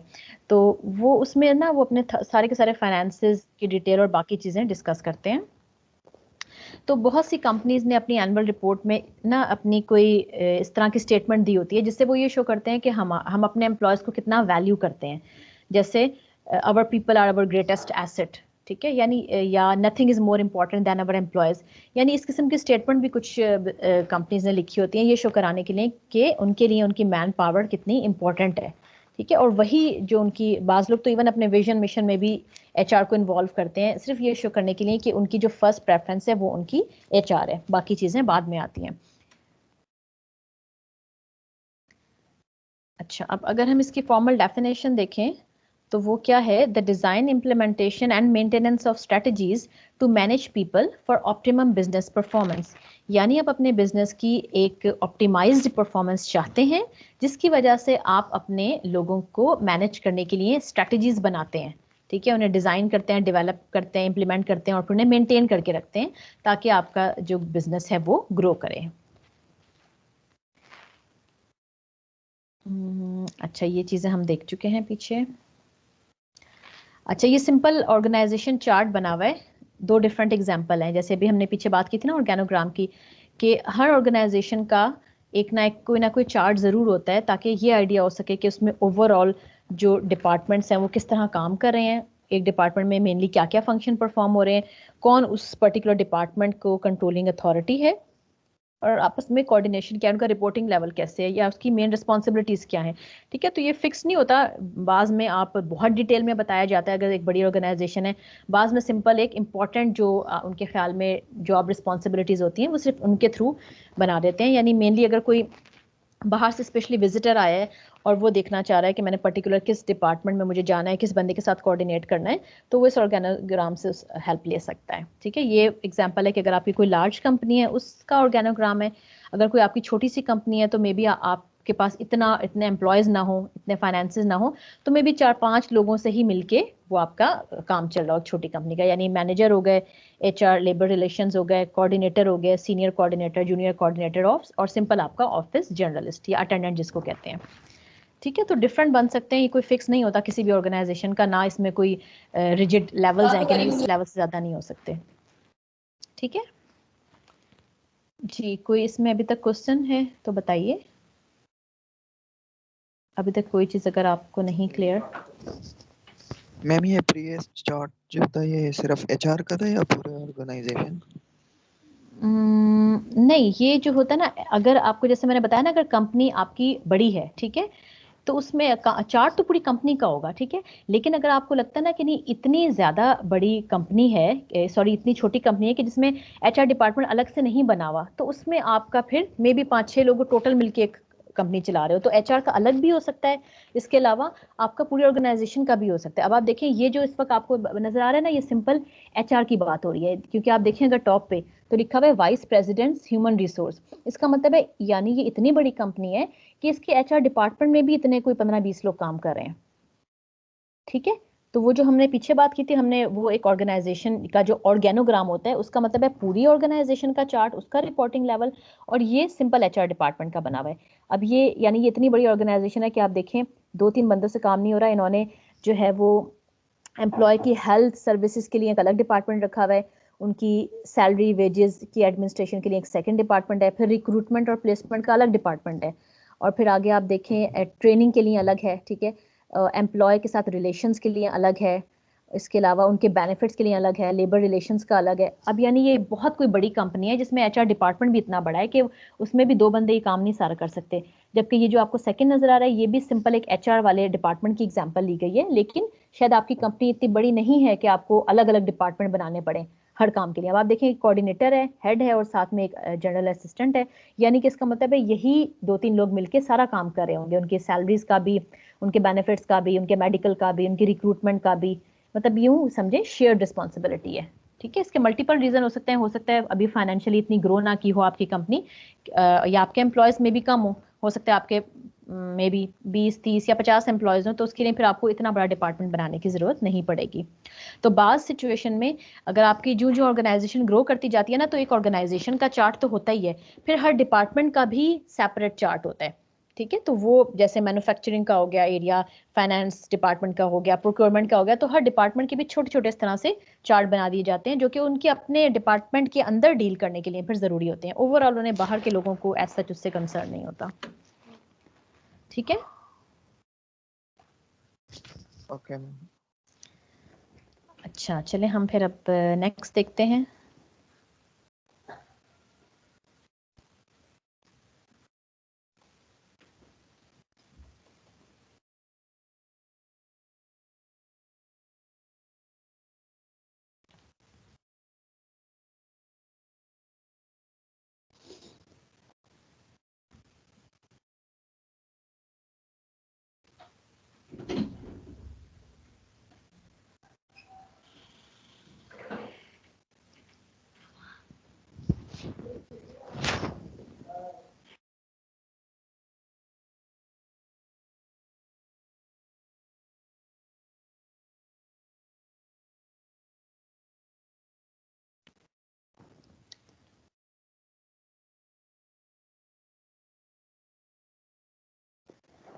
जी, अब नेक्स्ट जो हमारा टॉपिक है that is actually how to make a HR score card. ठीक है, एचआर स्कोर कार्ड के लिए जो है वो हम लिंक देखते हैं उसका, high performance work system HPWS। यानी हाई परफॉर्मेंस वर्क सिस्टम क्या होता है? It is a set of HR policies and practices that maximise the competencies, commitment and abilities of the firm employees. यानी ये इस हाई परफॉर्मेंस वर्क सिस्टम का बनाने का पर्पज़ ये है कि इसमें मैक्सिमम आप HR को इन्वॉल्व करते हैं अपने साथ। ठीक है, यानी ये जनरली कोई बड़ी ऑर्गेनाइजेशन है और उसका HR डिपार्टमेंट फुली इस्टेब्लिश है, तो वहाँ पे ये वाला काम ज़रा ज़्यादा बेहतर तौर पे किया जा सकता है। तो मेनली पर्पज़ क्या होता है इस हाई परफॉर्मेंस वर्क सिस्टम का कि आप HR डिपार्टमेंट को इन्वॉल्व करें ऑर्गेनाइजेशन के गोल्स के साथ, उनके विजन मिशन के साथ, और फिर उन्हें ये उनके साथ प्रॉपर कोऑर्डिनेशन करें कि आपको किस किस्म के एम्प्लॉयज़ चाहिए। आपको जिस किस्म के एम्प्लॉयज़ चाहिए उनको वो हायर करके दें, उनको ट्रेन करके दें, और फिर आप ये देखें कि जो भी उनसे रिक्वायर्ड कॉम्पिटेंसीज़ हैं कि वो किस तरह से परफॉर्मेंस दें अपनी, वो सारी की सारी वो परफॉर्मेंस जब आपको मिलेंगी तो डेफिनेटली एक लिंक क्रिएट होगा और आपके ऑर्गेनाइजेशन के गोल ज़्यादा इफेक्टिवली अचीव हो सकेंगे। तो mainly high performance work system का काम क्या है कि HR को इन्वॉल्व करना। सिंपल ये नहीं है कि डिपार्टमेंट के हेड जो है वो अपना टास्क बता रहे हैं एम्प्लॉयज़ को और उनको मॉनिटर कर रहे हैं और उनकी इवैल्यूएशन कर रहे हैं। इसमें थोड़ा सा ज़रा HR का रोल ज़्यादा आ जाता है।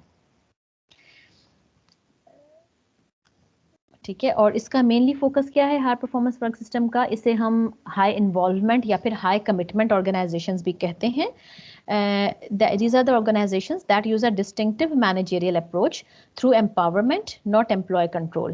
यानी इसमें एम्प्लॉय कंट्रोल से ज़्यादा फोकस होता है एम्पावरमेंट का, यानी जो डिसीजन मेकिंग पावर है वो एम्प्लॉयज़ को दी जाती है ताकि उनसे रिक्वायर्ड कॉम्पिटेंसीज का काम करवाया जा सके। मेनली ये 7 की डायमेंशंस हैं जो कि आइडेंटिफाई की गई हैं हाई परफॉर्मेंस वर्क सिस्टम के लिए। वो क्या हैं? Employment security, selective hiring, self management teams and decentralisation, high compensation, reduce status distinctions and barrier, extensive training and sharing of performance information. ये सारी चीज़ें हम तकरीबन मेरे ख्याल में देख चुके हैं पीछे अपने जो फर्स्ट हमने पढ़ा था मैनेजमेंट का उसमें किसी हद तक। ठीक है, कि एम्प्लॉयमेंट सिक्योरिटी का मतलब ये है कि डेफिनेटली वो आपका जो एम्प्लॉय है वो सिक्योर फील करे। ऐसा ना हो कि वो इस किस्म की जॉब ना हो कि उसे लगे कि मे बी कुछ भी मुझसे छोटी सी भी गलती होगी तो हो सकता है कल से मुझे ऑफिस ना बुलाया जाए या कोई स्ट्रिक्ट किस्म की पनिशमेंट दी जाए। सेलेक्टिव हायरिंग यानी कि आपका प्रॉपर हायरिंग का प्रोसेस डिफाइंड है जिसके अकॉर्डिंगली आप एम्प्लॉयज़ को हायर करते हैं, कोई फेवरेटिज्म नहीं उसमें होता। Self manage teams and decentralisation ये एम्पावरमेंट की तरफ फोकस कर रहा है, यानी आपने बहुत ही रिजिड रूल्स और रेगुलेशन की पाबंदी नहीं आप करवाते अपनी ऑर्गेनाइजेशन में, लेकिन बल्कि एम्प्लॉयज़ को थोड़ा सा फ्री हैंड दिया गया है। हाई कंपनसेशन का मतलब है कि आप जितना काम ले रहे हैं अपने वर्कर्स से उसके अकॉर्डिंगली उन्हें पे भी करें, अंडर पेमेंट ना हो, यानी कि ऐसा ना हो कि उनको ओवर बर्डन किया जाए और सैलरीज उनकी कम हो। Reduce status distinctions and barriers, यानी स्टेटस डिस्टिंक्शंस ना हो, आप किसी किस्म का यूं समझें कि सबके साथ इक्वल बिहेवियर हो आपका। ठीक है, स्टेटस की वजह से आप ये ना हो कि किसी को कम किसी को ज़्यादा काम असाइन कर रहे हैं। एक्सटेंसिव ट्रेनिंग यानी जिस पर्टिकुलर एरिया पे आपका वर्कर काम कर रहा है उससे रिलेटेड ट्रेनिंग उसके पास होनी चाहिए। और शेयरिंग ऑफ परफॉर्मेंस इंफॉर्मेशन, ये सबसे जो इंपॉर्टेंट चीज़ है ना जिसकी वजह से मसले क्रिएट होते हैं वो ये चीज़ है कि परफॉर्मेंस जो है वो शेयर नहीं की जाती, या ये कह लें अगर की जाती है तो वो बिल्कुल ना बहुत डिले के बाद की जाती है, और वो बहुत ना यूँ समझ लें कि एक्सट्रीम फॉर्म में की जाती है, यानी रिटर्न फॉर्म में की जाती है। तो एक्चुअली जो अच्छे सुपरवाइजर्स होते हैं वो अगर अपने एम्प्लॉय की परफॉर्मेंस से सेटिस्फाई नहीं होते, तो जैसे मैंने आपको पीछे काउंसलिंग का जिक्र किया था, तो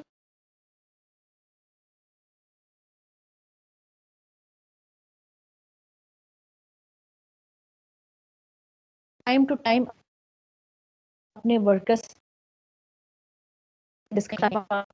अप्रेजल होता है उसमें वो आपको बहुत ही खराब किस्म के कमेंट्स दे देंगे, तो जिसकी वजह से आपका मे भी पूरा का पूरा फ्यूचर आगे जो है वो सेक पे हो जाता है। तो ये इंपॉर्टेंट चीज़ है कि आप टाइम टू टाइम में भी वीकली मंथली ना सही तो कम से कम कुछ टाइम के बाद प्रोजेक्ट बेस आप कर दें, लेकिन परफॉर्मेंस आप ज़रूर शेयर करें अपने एम्प्लॉय के साथ।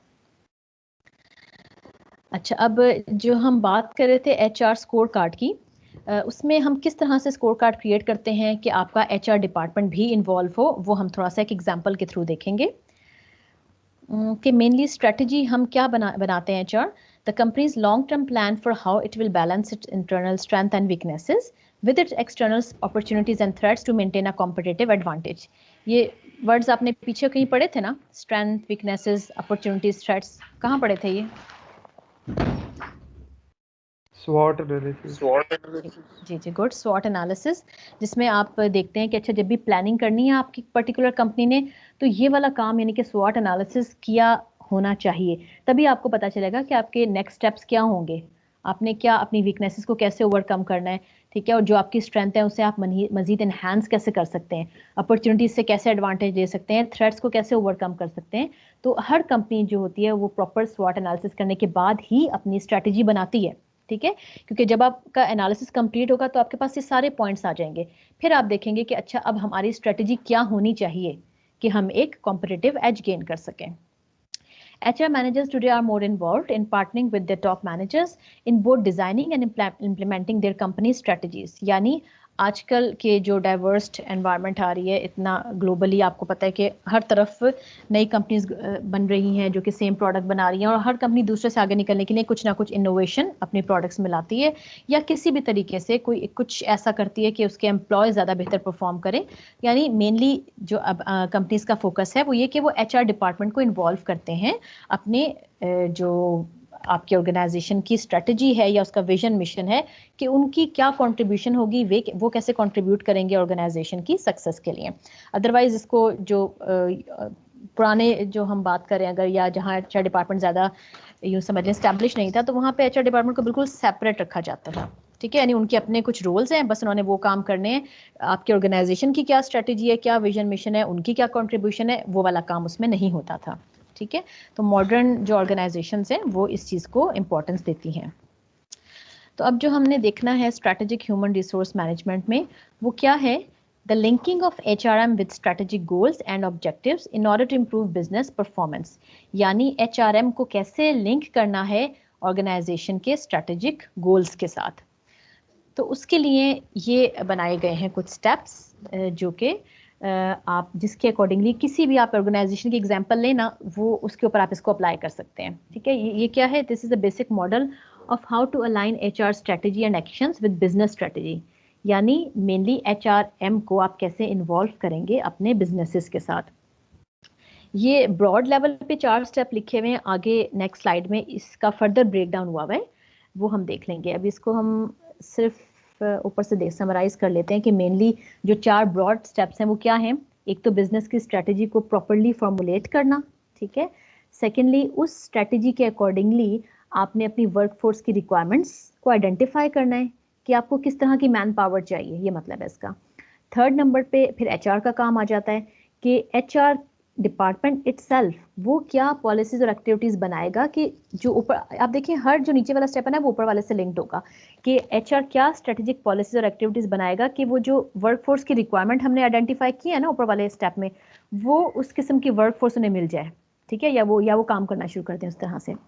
फिर लास्ट जो स्टेप है that is develop detailed HR score card measures, यानी फिर आप ये देखते हैं कि अच्छा जो भी आपने पॉलिसीज वगैरह बनाई हैं कि आपने जो एम्प्लॉयज से रिक्वायर्ड बिहेवियर एक्सपेक्ट कर रहे हैं आप उसके अकॉर्डिंगली वो किस तरह से काम कर रहा है, ठीक है, कितना इफेक्टिव है वो, आपको अकॉर्डिंगली रिजल्ट्स मिल रहे हैं या नहीं मिल रहे हैं। तो ये ब्रॉड लेवल पे 4 स्टेप्स हैं और अगर आप इसको डिटेल में एग्जाम्पल के थ्रू अगर हम देखेंगे तो ये 7 स्टेप्स बनते हैं, ठीक है। अब ये जो 7 स्टेप हैं इसको एक दफ़ा आप पढ़ें खुद से, फिर हम इसको ना एक एग्जाम्पल को लेके करते हैं।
जी ये स्टेप्स देख लिया आप लोगों ने?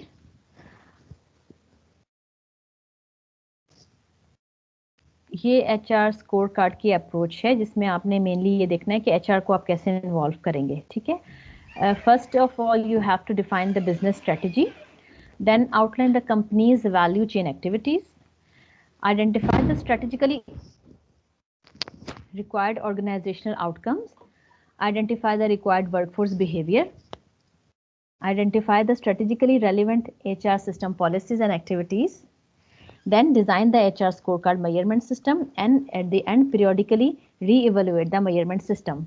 ठीक है, अब ये वैसे आपको शायद इस तरह से समझना है, इनको याद करने की भी ज़रूरत नहीं है।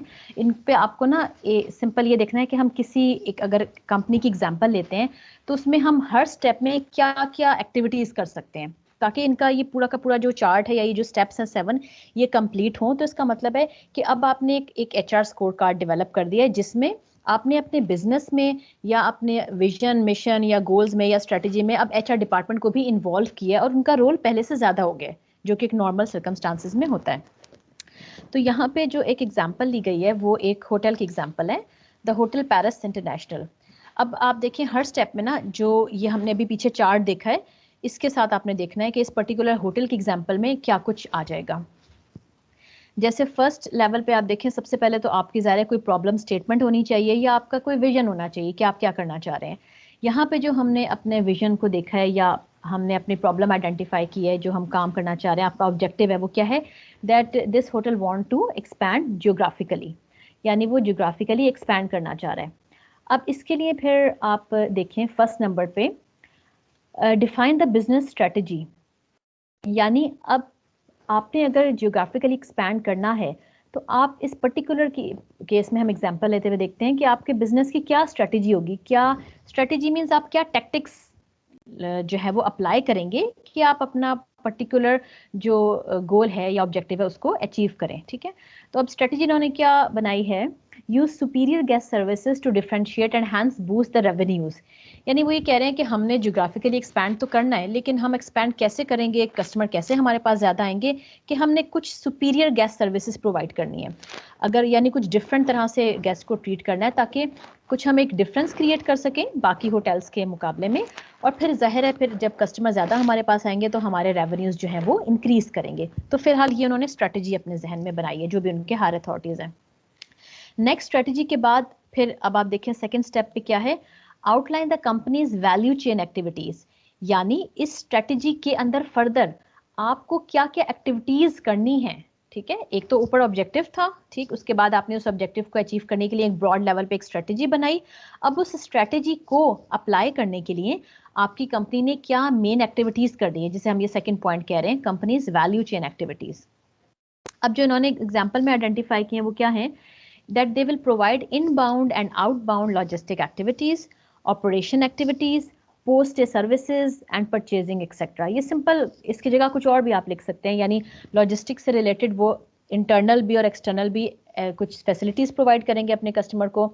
ऑपरेशन एक्टिविटीज का मतलब है कि जो डेली रूटीन की चीजें हैं, ठीक है, उसको ज़्यादा एफिशिएंट बनाएंगे।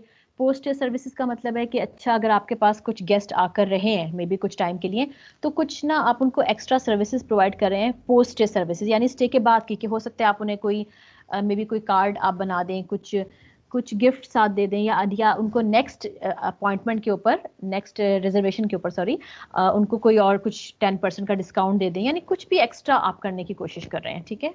परचेजिंग में मे बी आप कुछ उनको परचेज करके दे रहे हैं, कुछ भी हो सकता है, या ये है कि आपने कुछ फैसिलिटेट कर रहे हैं, अगर उन्होंने मार्केट जाना है तो आप मे बी ट्रांसपोर्ट प्रोवाइड कर रहे हैं। ये सिंपल कुछ एक्टिविटीज़ हैं जो उन्होंने डिसाइड किया कि अच्छा ये काम हम करेंगे तो कुछ डिफरेंस हमारा क्रिएट हो सकेगा। तो ये सेकंड पॉइंट हो गया। थर्ड पॉइंट में ये क्या कह रहे हैं हमारा HR score card, that you have to identify the strategically required organisational outcome. अब चूंकि हम HR की बात करें, स्ट्रेटजी हर पॉइंट में हम बीच में लेकर आ रहे हैं, तो यहाँ पे ये बात करें कि आपकी जो कंपनी है उसकी क्या आउटकम होगी, कि आपको पता चल जाएगा कि अच्छा अब हम किस तरीके से ग्रो कर रहे हैं, या हम अकॉर्डिंगली अपने ऑब्जेक्टिव को अचीव कर रहे हैं। तो ऑर्गेनाइजेशन की आउटकम क्या होनी चाहिए, वो इन्होंने क्या हाईलाइट किए हैं, वो ये हैं जो आपको नजर आ रही है इस वक्त। फ्यूर कस्टमर कंप्लेंट्स, ठीक है, यानी आपके कस्टमर जो थे उनकी कंप्लेंट्स कम हो गई, ठीक है। मे बी कोई इन्होंने सजेशन बॉक्स बनाया हुआ होगा, कोई कंप्लेंट बॉक्स बनाया होगा जिसपे आपके कस्टमर जब कुछ स्टे करके जाते हैं आपके होटल में, तो वहाँ वो अपनी कंप्लेंट रजिस्टर करते हैं। तो जब उनकी कंप्लेंट कम हो जाएंगी तो उसका मतलब है कि कुछ हद तक आप अपना ऑब्जेक्टिव अचीव कर पा रहे हैं, ठीक है। मोर रिटर्न कॉम्प्लीमेंट्स, यानी आपको ज़्यादा अप्रिशिएट करेंगे वो अपने कॉमेंट्स के अंदर, ठीक है। मोर फ्रीक्वेंट गेस्ट रिटर्न्स, यानी आपके गेस्ट बार बार आएंगे आप ही के होटल में स्टे करने के लिए, तो जाहिर है जब वो सेटिस्फाई होंगे तभी आएंगे, अगर उनका एक्सपीरियंस अच्छा नहीं रहेगा तो कभी भी दूसरी दफ़ा भी नहीं आएंगे इवन। एंड लॉन्गर स्टेज, यानी फॉर एग्जांपल 2 दिन स्टे किया था तो मे बी 5 दिन 10 दिन या इससे भी ज़्यादा अब वो स्टे करें। तो यानी अब आप देखिए हर स्टेप जो है ना वो आपको पिछले वाले स्टेप से लिंक्ड नजर आएगा कि ये ऑर्गेनाइजेशनल आउटकम अगर ये मिलेगी ना, तो इसका मतलब है आप कुछ सेटिस्फाई होंगे कि अच्छा जो हमने स्टार्ट में ऑब्जेक्टिव बनाया था वो हमारा मिलना शुरू हो गया, उसका रिजल्ट हमें। नेक्स्ट जो स्टेप इसके अंदर है वो है identify the required workforce behaviour. जी ये क्या होना चाहिए आपके ख्याल में इसमें, या इसमें क्या एक्टिविटीज होनी चाहिए?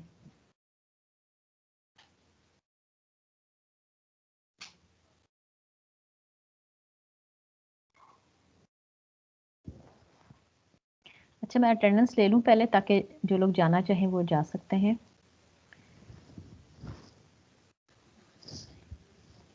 जी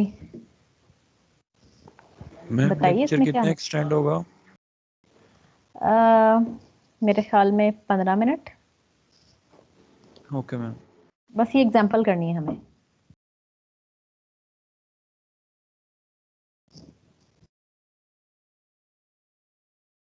जी बताइए, ये फोर्थ पॉइंट हम देख रहे हैं कि identify the required workforce behaviour.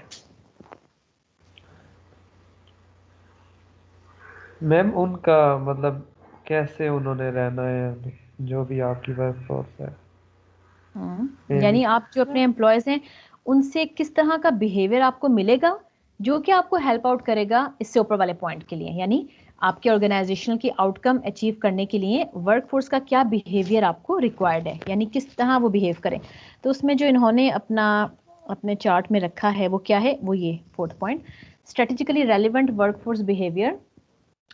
यानी आप उनसे क्या एक्सपेक्ट करते हैं? High quality front desk customer service, यानी जो आपके फ्रंट डेस्क पे आपने रिसेप्शन पे बिठाए हुए हैं लोग, वो किस तरीके से डील कर रहे हैं, ठीक है, किस अच्छी तरीके से आपके कस्टमर सर्विसेज दे रहे हैं या नहीं दे रहे, ठीक है। Taking calls for reservation in a friendly manner, जब वो रिजर्वेशन के लिए कॉल्स लेंगे तो वो एक अच्छी तरीके से फ्रेंडली मैनर में अपने जो भी उनके कस्टमर हैं टू बी कस्टमर उनके साथ डील करेंगे, ठीक है। Greeting guest at the front door, जब आपके जो गेस्ट हैं वो आएंगे आपके होटल में तो उनको अच्छे तरीके से ग्रीट करेंगे। परफॉर्मिंग गेस्ट रूम्स मील सर्विस एफिशिएंटली, यानी जो भी मील सर्विसेज हैं या कोई और सर्विसेज हैं रूम सर्विसेज, उनको बहुत एफिशिएंटली टाइमली परफॉर्म करेंगे, बहुत डिले नहीं आएगा उसमें, ऐसा नहीं होगा कि वो डिससेटिस्फाई हो या आपसे कोई नाराजगी का इजहार करें।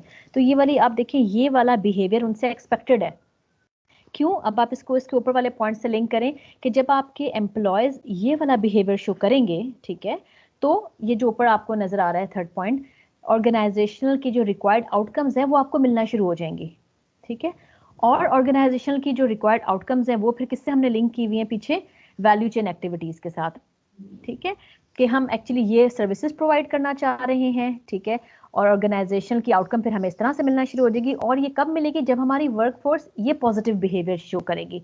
फॉर एग्जांपल अभी आपने खुद भी प्रैक्टिस की होगी ये चीज़, अगर आप कभी किसी होटल में जाते हैं स्टे करने के लिए, तो वहाँ पे बाज़ दफ़ा आप रिसेप्शन पे ही जाते हैं तो आपका मूड ऑफ हो जाता है कि आपके जो भी रिसेप्शन पे पर्टिकुलर एम्प्लॉय खड़ा हुआ है वो मे बी वो फ़ोन पे किसी के साथ 5-10 मिनट या इससे ज़्यादा की कोई डिस्कशन कर रहा है और आप वहीं खड़े रहते हैं, तो आप वहीं पे आपका ना थोड़ा बहुत नेगेटिविटी आ जाती है आपके अंदर कि पता नहीं अभी स्टार्ट में ही ऐसे ट्रीट कर रहे हैं तो हमें पता नहीं यहाँ स्टे करना चाहिए भी या नहीं, या अगर अभी मजबूरी है तो हो सकता है नेक्स्ट टाइम आप ना आए। तो जो बिल्कुल जो फर्स्ट इंप्रेशन होता है ना, वहीं से गेस्ट कोई ना कोई इंटरप्रिटेशन बनाना शुरू कर देता है कि आगे उसका नेक्स्ट स्टेप क्या होगा, ठीक है। तो इसलिए मेनली आप देखें जो पहली चीज़ उन्होंने रखी है वो यही रखी है, high quality front desk customer service, यानी आते ही आप पहले कस्टमर को अच्छे तरीके से फ्रेंडली वे में ग्रीट करें, उसके बाद फिर बाकी की चीज़ें मील सर्विसेज वगैरह तो बाद में आएगी जब वो वाकई आपसे रूम लेने पर राजी होगा, ठीक। अच्छा, इससे पीछे हम देखते हैं नेक्स्ट हमारा जो स्टेप था वो क्या था, fifth step, identify the strategically relevant HR system policies and activities such as new training and grievance system. यानी अब जो हमने पीछे फोर्थ स्टेप में आइडेंटिफाई किया था कि आपकी वर्कफोर्स का क्या बिहेवियर होना चाहिए, अब ज़ाहिर है वो बिहेवियर आपकी वर्कफोर्स कब शो करेगी, वहाँ पे अब आप देखें नीचे ये HR डिपार्टमेंट का काम आ रहा है कि फिर HR डिपार्टमेंट जो है उसको अपनी पॉलिसीज़ और एक्टिविटीज़ ऐसी बनानी है, ठीक है, कि किस तरह की बनानी है कि जो हम चाह रहे हैं बिहेवियर अपनी वर्कफोर्स से वो हमें मिले। अब जो इस एग्जाम्पल में उन्होंने रखी हैं एक्टिविटीज़ वो क्या हैं, HR का काम, यानी कि to institute practices to improve disciplinary fairness in the company with the aim of improving employee morale resulting in the improved front desk service। अब आप देखें इससे ऊपर वाला जो पॉइंट था उससे लिंक कर रहा है कि हम ये चाह रहे थे कि हमारा एम्प्लॉय जो है वो इम्प्रूव्ड फ्रंट डेस्क सर्विसेज दे, और वो कब देगा, जब उसका मोरल हाई होगा, मोरल में इम्प्रूवमेंट होगी। और वो मोरल में इम्प्रूवमेंट कब होगी, जब आप यानी कि HR डिपार्टमेंट क्या करेगा, to improve disciplinary fairness in the company, यानी अपनी कंपनी में वो फेयरनेस लेकर आए, किसी किस्म का फेवरेटिज्म ना हो, ठीक है, डिस्क्रिमिनेशन ना हो किसी तरह की भी। ये सिंपल एक पॉइंट है, जस्ट आप देख रहे हैं कि अप्लाई कैसे हम कर रहे हैं। आप किसी कंपनी की एग्जांपल ले सकते हैं, ज़रूरी नहीं कि ये होटल की एग्जांपल ले लें, आप कोई मैन्युफैक्चरिंग सेक्टर की ले सकते हैं, एकेडमिक सेक्टर की ले सकते हैं, R&D की ले सकते हैं, टेलीकॉम सेक्टर की ले सकते हैं, और आप उसमें इस तरीके से ना हर स्टेप में देखना है कि आपके अकॉर्डिंगली क्या एक्टिविटीज़ होनी चाहिए कि आपका ऊपर वाला ये जो आपके स्टेप्स हैं सारे ये आपस में लिंक हो जाएं, ठीक है। तो अब आप ये देखिए हमारा मेन जो टारगेट था इनका ये वो इम्प्रूव फ्रंट डेस्क सर्विसेज था, जिसको उन्होंने लिंक किया एम्प्लॉय के मोरल से, और वो फर्दर लिंक हुआ फिर फेयरनेस के साथ।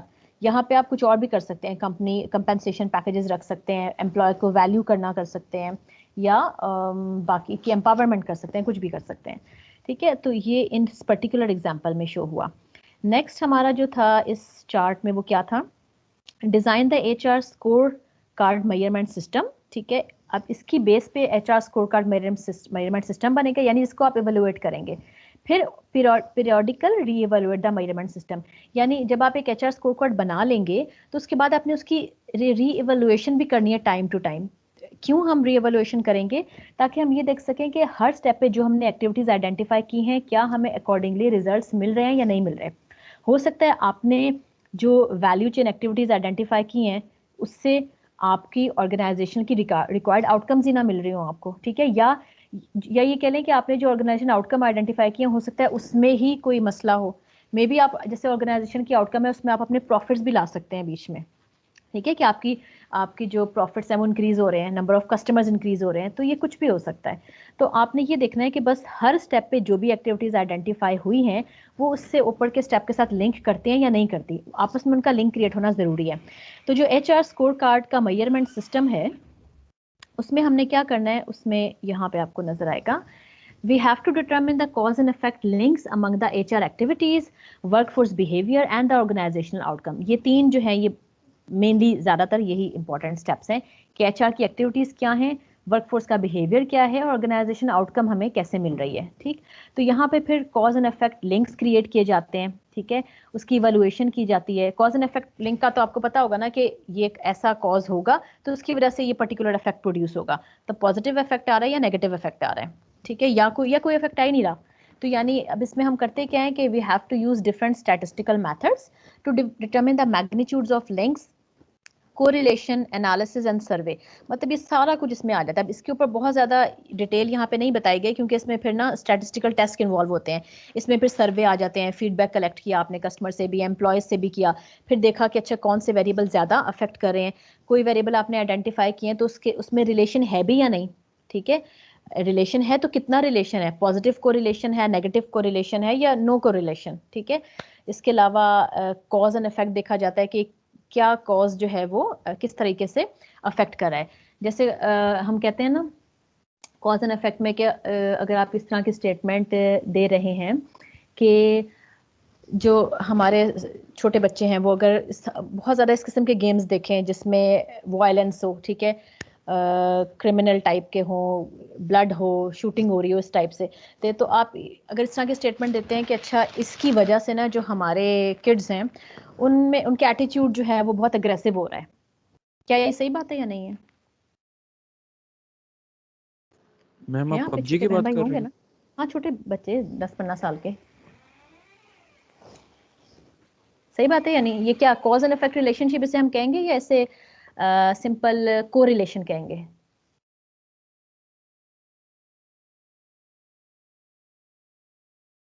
मैम कॉज एंड इफेक्ट ही कहेंगे। अच्छा जी, और कोई? अच्छा, कॉज एंड इफेक्ट का ना ये मतलब होता है कि ना हर सूरत वो काम हो रहा है। ठीक है, जैसे अगर हम क्या कहें, क्या हो सकती है इसकी एग्जांपल, और कि यानी ऐसा, यानी उसमें कोई एम्बिगिटी नहीं है कि आपका हर सूरत अगर ये कॉज होगा तो उसका इफेक्ट ये प्रोड्यूस होगा। और जब हम कोरिलेशन की बात करते हैं तो हम कहते हैं कि कुछ ना कुछ रिलेशन है लेकिन ऑल द टाइम वो चीज़ फुलफिल होना ज़रूरी नहीं है। ठीक है, तो यहाँ पे ना जब आप ये HR स्कोर कार्ड बनाते हैं और जो आप सर्वे करते हैं उसके रिजल्ट का एनालिसिस करते हैं स्टैटिस्टिकल, तो उसमें ये बहुत इंपॉर्टेंट काम किया जाता है कॉज एंड इफेक्ट का और रिलेशन का। ठीक है, तो जब आप कॉज एंड इफेक्ट की बात करते हैं तो इसका मतलब है आप बहुत रिजिड हैं, यानी हर सूरत वो इफेक्ट होगा ही होगा प्रोड्यूस। जब कोरिलेशन का वर्ड आप यूज करते हैं तो आप ये कहते हैं कि अच्छा कुछ ना कुछ रिलेशन है, ठीक है, हो सकता है, लेकिन वो बहुत रिजिड नहीं है। क्योंकि आप देखें जैसे अभी जो हमने एग्जाम्पल ली उसमें ठीक है, हम ये कहते हैं कि एटीट्यूड पे इफेक्ट होता है इस किस्म के वायलेंट गेम्स का या मूवीज वगैरह का, लेकिन बहुत सारे ऐसे बच्चे भी हैं जो कि नॉर्मल रहते हैं। ऐसा है ना, मतलब हर बंदा, हर एक में तो एग्रेसिव नेचर नहीं हो जाती ना उसकी। तो इसका मतलब है हम ये कह रहे हैं कि कुछ रिलेशन तो मौजूद है कि कुछ इफेक्ट आ रहा है, आ सकता है, लेकिन वो मैंडेटरी नहीं है। ठीक है, यानी ऐसा नहीं है कि हमेशा ही अगर इस किस्म की सिचुएशन होगी तो इसका मतलब ऐसा होता कि मे बी उनको बैन कर दिया जाता अगर आपको लगता कि नहीं वाकई इसका बहुत ही ज़्यादा पॉजिटिव इफेक्ट्स हो रहा है या उनका आपस में डायरेक्ट इफेक्ट बन रहा है। तो कोरिलेशन में आप समझ रहे हैं जब हम बात करते हैं ना तो थोड़ी बहुत फ्लेक्सिबिलिटी होती है, यानी वो मैंडेटरी नहीं है होना। कॉज एंड इफेक्ट का मतलब है कि आपका वो काम हमेशा होगा, हर सिचुएशन में होगा। ठीक है, तो ये वाली चीज़ होती है। तो इसमें एक्चुअली जब आप HR स्कोर कार्ड बनाते हैं तो आप डिफरेंट स्टैटिस्टिकल टेस्ट परफॉर्म करते हैं, ठीक है, जिसमें आप फिर देखते हैं कि अच्छा किनका कोरिलेशन कैसा बन रहा है, पॉजिटिव है, नेगेटिव है, नो कोरिलेशन है या कॉज एंड इफेक्ट है। कॉज एंड इफेक्ट है तो उसके बाद फिर फर्दर टेस्ट परफॉर्म किए जाते हैं। यानी यहाँ पे ना आप सारा का सारा इस स्टेप में अब आप टेस्ट परफॉर्म करके, क्वांटिटेटिव टेस्ट होते हैं मोस्टली। जब स्टैटिस्टिकल का वर्ड हम यूज़ करते हैं it means we are performing test on quantitative data, यानी नंबर्स की फॉर्म में हमारे पास चीज़ें होंगी। ठीक है, क्वालिटेटिव होगा तो उसके ऊपर कोई स्टैटिस्टिकल टेस्ट परफॉर्म नहीं हो सकते। Qualitative means like interviews, observations, कोई आपने रिकॉर्डिंग कर ली उसके थ्रू आपको चीज़ें पता चली। तो जब आप स्कोर कार्ड की बात करें उसमें मेनली चीज़ें स्टैटिस्टिकल होती हैं। जब आप फॉर एग्जांपल कस्टमर से फीडबैक लेंगे तो वो भी नंबर्स में होगा ना, highly satisfied, dissatisfied and all that, फिर आप उनका टेस्ट परफॉर्म करेंगे। इसी तरीके से एम्प्लॉय से भी लिया जाएगा फीडबैक और आपस में ये रिलेशन देखा जाएगा, या यूँ कह लें कि जो आपने HR स्कोर कार्ड बनाया है आप ये देखेंगे कि वो कितना परफेक्ट है। अगर आपके जो गोल्स हैं जो आपने यहाँ पे बनाए थे स्टार्ट में वो अचीव होना शुरू हो गए हैं, इसका मतलब है कि आपको अपने रिजल्ट्स पॉजिटिव मिल रहे हैं, इट मींस ये स्कोर कार्ड परफेक्टली डिज़ाइन है। अगेन आप एक दफ़ा स्कोर कार्ड बना के ऐसा नहीं करते कि उसको 10 साल तक उसी को यूज़ करते रहेंगे, टाइम टू टाइम उसकी इवैल्यूएशन की जाती है, ठीक है। आप अपनी स्ट्रेटजी भी चेंज कर सकते हैं, आप वैल्यूज़ एक्टिविटीज़ भी कर सकते हैं। हो सकता है जो आपने अभी आइडेंटिफाई किए वही वाला काम कोई और होटल वाले भी कर रहे होते हैं, ठीक है। तो हो सकता है फिर आपको उतना इफेक्टिवली ऑर्गेनाइजेशनल की आउटकम ना मिले, इसलिए आपने टाइम टू टाइम इसकी रीवैल्यूएशन करनी होती है। एम्प्लॉय से भी फीडबैक ली जाती है, कस्टमर से भी ली जाती है, और जहाँ भी इसमें मॉडिफिकेशन की ज़रूरत पड़ती है वो की जाती है, और फिर दोबारा से स्टैटिस्टिकल टेस्ट परफॉर्म किए जाते हैं और ये देखा जाता है कि कहाँ पे ज़्यादा पॉजिटिव रिजल्ट हमें मिल रहे हैं, फिर आप उसको फिर अकॉर्डिंगली मॉडिफाई करते हैं। इसलिए ये जो लास्ट स्टेप है ना, पीरियडिकली री इवैल्यूएट द मेजरमेंट सिस्टम, ये बहुत इंपॉर्टेंट है, यानी आपने इस पे कंटिन्यूसली वर्किंग करते रहनी है। तो मेनली अब आपको जो डिफरेंट चीज़ यहाँ पे नज़र आनी चाहिए, जो आपने अगर ऑब्जर्व किया है कि एचआर का काम, ठीक है, अगर आपकी अच्छी ऑर्गेनाइजेशन है तो उसका एचआर डिपार्टमेंट भी ज़्यादा स्टैब्लिश होगा और वो इन सारी चीज़ों में देखें पार्टिसिपेट कर रहा है, लिंक क्रिएट हो गया ना। अगर एचआर डिपार्टमेंट ही नहीं है, या ये कह लें कि वो बहुत इफेक्टिव नहीं है, वो सिर्फ डॉक्यूमेंटेशन के लिए पर्पस के लिए रखा गया या बनाया गया है, तो फिर आपके शायद ऑर्गेनाइजेशनल के जो गोल हैं वो इतना इफेक्टिवली अचीव ना हो सके, ठीक है। इसमें अगर कोई है स्टूडेंट्स और किसी का क्वेश्चन है तो वो बता दीजिए काइंडली, वरना हम बस एंड करते हैं फिर इसको, ठीक है। No question? No ma'am. Okay, thank you so much. और मैंने एक चीज़ आप लोगों से और कहनी थी कि काइंडली मुझे ना मैसेज करके बता दीजिए जो लोग प्रोजेक्ट पे काम कर रहे हैं, ताकि मैं देखूं कि एक लेक्चर अरेंज करने की ज़रूरत है भी या नहीं, थोड़ा सा रिसर्च पेपर से रिलेटेड। अगर किसी का भी इंटरेस्ट नहीं है तो फिर मैं वो लेक्चर नहीं अरेंज करूँगी, क्योंकि that is not a part of this course. वो सिर्फ इसलिए था कि अगर जो लोग रिसर्च पेपर पे कंटिन्यू करेंगे उनको फिर मैं बता दूँगी, ठीक है। तो काइंडली वो मुझे आप बता दीजिएगा एक दो दिन। बता देंगे मैम आपको। जी सॉरी, आपकी आवाज़ नहीं आई। सीआर बता देंगे मैम आपको। जी जी प्लीज़ सीआर काइंडली बता दें, या बेशक डायरेक्ट मुझे स्टूडेंट्स बता दें, ठीक है। थैंक यू, अल्लाह हाफिज़। अल्लाह हाफिज़ मैम।